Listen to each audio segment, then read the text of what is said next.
Hello friends, नमस्कार, प्रणाम। मैं नीलम पांडे अपने यूट्यूब चैनल में आप सभी दोस्तों का स्वागत करती हूँ। आप सभी के बीच में बहुत ही प्यारा सा बेटी विवाह सुहाग गीत लेके आई हूँ। आशा करती हूँ आप लोगों को पसंद आए। प्लीज़ सुहाग गीत पसंद आए तो मेरे चैनल को सब्सक्राइब कीजिए, वीडियो को लाइक कीजिए, शेयर कीजिए, प्यारा सा कमेंट जरूर दीजिएगा। आइए गीत का आनंद लेते हैं।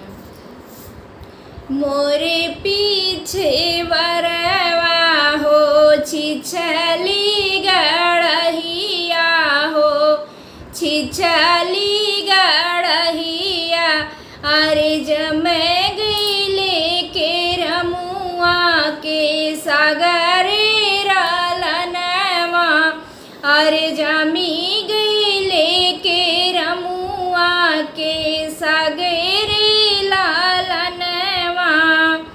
मोरे पीछे वरवा हो छिछली गड़हिया हो, छिछली गड़हिया अरे जामी गईले के रमुआ के सागरे लालनवा, अरे जामी गईले के रमुआ के सागरे लालनवा।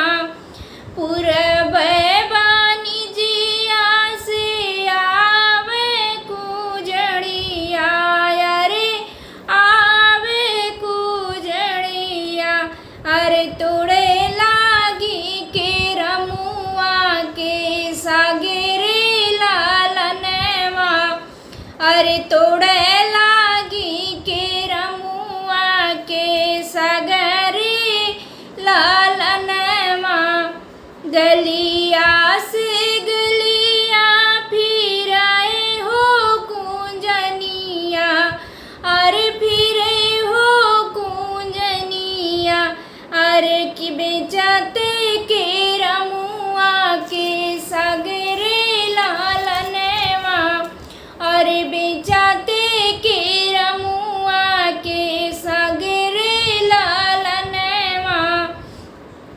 के हो लई है सगवारे, के हो लई है पतवा, अरे के हो लई है पतवा, अरे के हो लई है दुलरू दामाद रे लालनवा, अरे के हो लई है दुलरू दामाद रे लालनवा। घरवा से निकरी है बेटी कामने दे, अरे बेटी कामने दे, अरे भैली के वड़िया के ठाढ़रे लालनवा, अरे भैली के वड़िया के ठाढ़रे लालनवा। मोरी मम्मी लई है गुजड़नी सगवा से पतवा, अरे सगवा से पतवा, अरे पापा मोरे लई है दामाद रे लालनवा, अरे पापा मोरे लई है दामाद रे लालनवा।